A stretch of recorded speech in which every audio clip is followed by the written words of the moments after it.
Bon, alors aujourd'hui je vais vous montrer un petit bricolage. Alors je vous le dis tout de suite, la durée de vie on ne connaît pas, vu que celui-ci a été fait hier et celui-ci ce matin.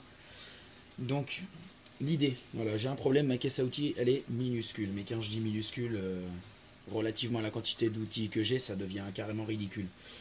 Donc, premier constat, dans une caisse à outils, pour que les outils soient bien rangés et triés, il faut des tas de boîtes, de machins, etc. Et chacune d'entre elles prend 2,5 fois la place que prendrait le volume des outils que l'on met à l'intérieur. Alors le problème, c'est que voilà, moi la caisse à outils, elle fait ça de profondeur.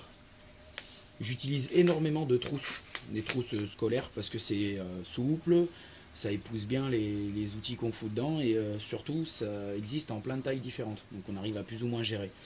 Par contre, pour les clés plates, clés à pipe, clés à molette et autres blagues qui atteignent facilement des longueurs considérables, en tout cas plus que les stylos, ça devient plus possible. Il y a toujours la clé de 19 ou 21 qui va foutre le museau dehors dès qu'on va commencer à s'outiller un peu. Alors je me suis retrouvé face à ce problème. Je sais que les clés, quand elles prennent le moins de place, c'est quand elles font une jolie forme, voilà, que c'est un jeu de clés qui va tout ensemble, que c'est tout bien, c'est tout beau, c'est merveilleux. Mais le truc, c'est que bah, moi, ma caisse à outils, elle est aux trois quarts composée de récup. Il y a des clés là-dedans qui ont peut-être 40 ou 60 ans. Hein. Certaines sortent du fond d'ébène à ferraille où j'allais quand j'étais gamin dans le village où j'ai grandi. Donc il y a du Eternum Furia et des machins comme ça qui datent de Mathusalem, voire avant. Donc pour les clés mixtes, j'ai fait des sets qui vont à peu près bien ensemble et dont je connais approximativement par cœur les tailles. Et pour les autres, par contre, c'est du crescendo avec toujours la plus grosse tête du même côté, comme ça le coup d'œil est vite fait. Donc l'idée c'est de faire ça avec que dalle. Donc voilà, j'ai bousillé un jean encore hier, déchiré à l'entrejambe, le truc difficilement réparable.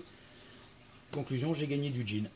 Bon, la ficelle, hein, quand on jette des pantalons, des vêtements qui sont morts, on récupère d'abord tout ce qui est fermeture éclair en bon état, lacets, les petits boutons, les fermetures, enfin bref, tout ce qui est récupérable et qui peut être réutilisé.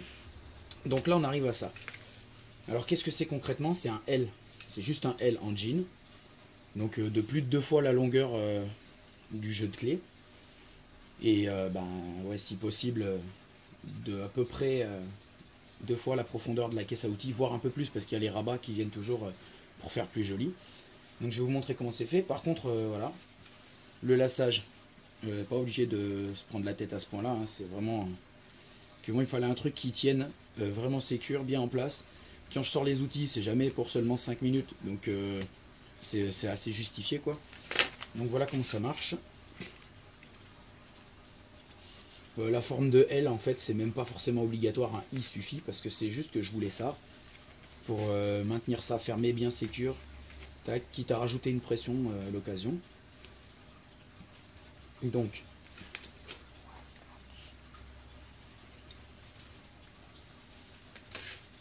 voilà, ça s'ouvre comme ça. Donc là on voit comment ont été fait. Donc en fait hein, c'est une ligne en spirale en remontant très très vite, une autre spirale en descendant, ça fait des jolies croix. Voilà, l'inconvénient par contre c'est que c'est un seul fil. Donc si vous pétez un point n'importe lequel, tout part en couille. Donc de temps en temps, faut pas oublier, hop, on sécure, on fait une petite boucle gratuite, un petit nœud et on continue. Comme ça c'est pas trop vilain, c'est un petit côté artisanal pas dégueu et c'est solide quand même. Ensuite comment ça marche? Les fils qui sont là-haut, voilà, ce sont les mêmes qui tiennent les clés. Donc ça marche exactement comme des lacets quand vous les retendez ou les détendez sur vos chaussures. Donc après on tire un jeu de clé ou on tire l'autre pour le détendre. On peut rentrer et sortir les clés. Donc démonstration avec la plus facile. Voilà, en avançant vers le haut, j'ouvre les nœuds.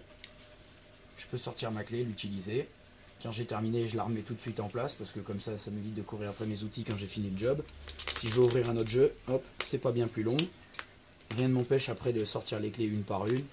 Voilà, donc en fait quand j'arrive sur place, je pose mes jeux de clés devant moi, je desserre tout le monde, j'utilise au besoin les clés, je les repose toujours à leur place après un coup de chiffon gratuit parce que les outils, si vous voulez qu'ils durent 40, 60 ans, il faut qu'ils soient pas dégraissés, il faut qu'ils soient essuyés. Voilà, parce que si vous les lavez à grande eau une fois tous les 6 mois et qu'ils sont bien nettoyés, astiqués et rangés dans la caisse à outils, c'est là qu'ils rouillent. Alors qu'à l'usage, ils prennent des particules d'huile, de graisse, etc. Chaque fois que vous les essuyez, vous mettez tout ça dans les porosités du métal. Durée de vie infinie. Tant que le métal est graissé et utilisé, il n'y a pas de souci. Et ensuite, pour resserrer, on tasse les clés vers le bas, on serre le nœud en haut, et ainsi de suite, jusqu'à ce que tous les jeux de clés soient bien resserrés. Hop, on referme ici, comme ça, et on termine par un nœud qui verrouille ici, et on croise derrière, on refait un nœud devant. Bon, ça n'est pas obligé de croiser de cette façon là, c'est juste, moi j'aime bien le côté un peu samouraï de la chose. Je sais pas si vous avez déjà vu les façons de faire les paquets traditionnels au Japon. Donc finalement, avec un linge carré, il existe des dizaines de techniques pour emballer des œufs, des bouts de viande, des choses cylindriques, carrées, rectangulaires, triangulaires. C'est un peu tout un art, toute une science. C'est la même chose avec les nœuds. Voilà, bon, moi je fais un nœud qui se défait rapidement parce que j'ai pas envie de me prendre la tête non plus quand j'arrive sur le boulot, quoi. Et le laçage derrière, absolument rien n'impose de se la jouer comme ça, mais j'ai dû faire avec la longueur de ficelle que j'avais. Je déteste recouper parce que c'est du gaspillage. Donc voilà, j'utilise tel que. Après, quand on veut le resserrer, c'est pas compliqué. On tend en remontant au fur et à mesure, comme on referait les lacets de ses chaussures. On gagne du mou en haut, on resserre le nœud, terminé. Voilà, donc cette chose-là, elle est faite tout simplement de bandes de carton, pas des machins alvéolaires, faut pas que ça s'écrase, qui servent entre guillemets de renfort, qui sont positionnés les uns à la suite des autres par segments, comme ça, sur le jean directement. Et ensuite on coupe autour. Entre les segments, on laisse un espace de 5 mm qui permettra d'avoir de la souplesse et de glisser au passage un point à chaque fois. Voilà. Et la ficelle finalement elle est cousue que là. Donc là c'est le point milieu de la cordelette ou de la ficelle. Et après hop, on passe à chaque fois donc par-dessus les. Là ça tient directement la première clé. On passe derrière, on croise, on revient en dessus, on repasse dessous, on croise, on va jusque devant les autres, on repasse dessus, on passe dessous, on croise et on remonte jusqu'en dessus du nouveau jeu et ainsi de suite. Et ça fait les deux jeux croisés qu'on voit derrière. Donc voilà, les deux ficelles montent là, elles viennent en dessus du jeu, elles repassent en dessous, elles repartent jusqu'en dessus du jeu suivant, elles repassent en dessous, sortent là, elles repassent en dessus, ainsi de suite. Voilà. Donc c'est pas compliqué. Quand c'est complètement déplié, on voit que bon c'est jamais que une longueur sur une bande de jean, avec si on veut un petit L au bout pour faire un petit verrouillage bien mignon. Voilà, donc si vous avez des questions, je vous répondrai, je veux bien, mais bon, je ne sais pas trop ce que je pourrais dire de plus. C'est assez simplissime comme système. Donc voilà. Sur ce, bonne journée à tous et surtout à tous les bricoleurs, puisque perdez pas espoir dans ce monde de consumérisme